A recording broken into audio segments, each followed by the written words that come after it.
নমস্কার বন্ধুরা, আজকে আমি একটা নতুন ব্লগ নিয়ে এসেছি।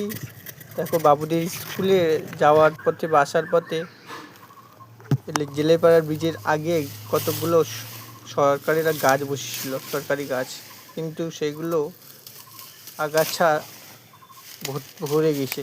তাই আমি কি করব, আমি দেখছিলাম যে ওই পৌরসভাগুলো পরিষ্কার করলো, কিন্তু গাছের আগাছাগুলো পরিষ্কার করেনি। তাই দেখে আমি ভাবলাম একটু পরিষ্কার করেই একটা ব্লগ বানিয়ে দিই। সো দেখো, এইগুলো পরিষ্কার করে দিচ্ছি যাতে যে গাছটা বসিয়েছে সেটা ভালোভাবে হতে পারে। অনেকগুলো গাছ বসিয়েছে, তোমরা দেখতে থাকো আমি কীভাবে এগুলো পরিষ্কার করছি। তোমরাও পারলে এরকম কোনো গাছে যদি আগাছা ভর্তি হয়ে যায় তাহলে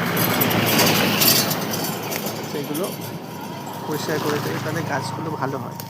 দেখো, নিম গাছ তো পরিবেশের পক্ষে অত্যন্ত জরুরি, আমাদের খুবই প্রয়োজনীয়। এয়ার পরিষ্কার করে, আমাদের অ্যান্টিবায়োটিক হিসাবেও কাজ করে। সো নিম গাছ তো অত্যন্ত জরুরি গাছ। দেখো, আমার অলমোস্ট পরিষ্কার হয়ে গেছে গাছটা। আগের অনেকগুলো গাছ আমি পরিষ্কার করেছি, সবগুলো দেখাইনি। ওদিকে তোমরা দেখতে থাকো, এইভাবে চেষ্টা করবে গাছগুলো যাতে একটা পরিষ্কার করেছি, একটুখানি জাস্ট করে দিয়ে গেছিলাম। ওদিকেও আছে একটা, সেটাও পরিষ্কার করেছি। মানে অনেকগুলো 6-7টা গাছ ছিল ওদিকে, সব পরিষ্কার করে আসছি। এই একটা নিম গাছ আছে, আর 2-3টে